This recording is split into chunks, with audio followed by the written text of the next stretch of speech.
సూర్యాపేట జిల్లాలో ఓ కసాయి తండ్రి చేతిలో అన్నం పుణ్యం తెలియని ఓ చిన్నారి బలైపోయింది. తండ్రి మద్యం మత్తు, తల్లితో గొడవ, క్షణికావేశంలో తండ్రి మృగంలా మారిపోయాడు. పాప ఏడుస్తుందని 2 కాళ్ళు పట్టుకుని నేలకేసి పుట్టడంతో పాపం చిన్నారి కన్నుమూసింది. సూర్యాపేట జిల్లాలో జరిగిన ఈ దారుణం ప్రస్తుతం సమాజాన్ని ఆలోచింపజేస్తోంది.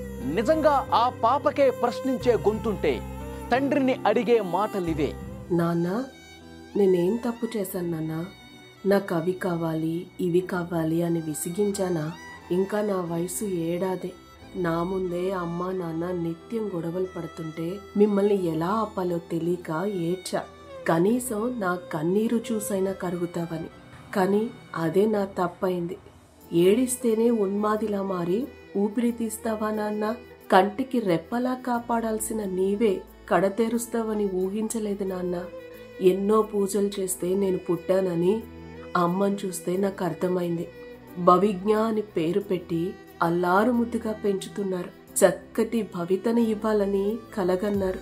కానీ ఆ మద్యం మత్తే మన కుటుంబంలో చిచ్చు పెట్టింది. నిన్ను ఉన్మాదిలా మార్చింది. నువ్వు ఉన్నత చదువులు చదివావు కదా నాన్న. నీ చదువును 10 మందికి పంచేందుకు ట్యూషన్లు కూడా చెప్తున్నావు. మరి ఇప్పుడు నీ ఉన్నత చదువు ఏమైంది నాన్న? నువ్వు మంచివాడివే కానీ మద్యం మత్తు నిన్ను మృగాన్ని చేసింది. ఆ మత్తులో నువ్వు ఏం చేస్తున్నావో తెలియనంతగా నిన్ను మార్చేసింది. ఈ మాటలు వింటున్న తండ్రులు ఎవరైనా ఇలా చేయకండి. మద్యం మత్తులో మీ పిల్లల్ని బలి చేయకండి. మీ కుటుంబాన్ని మా నాన్నలా రోడ్డున పడేయకండి.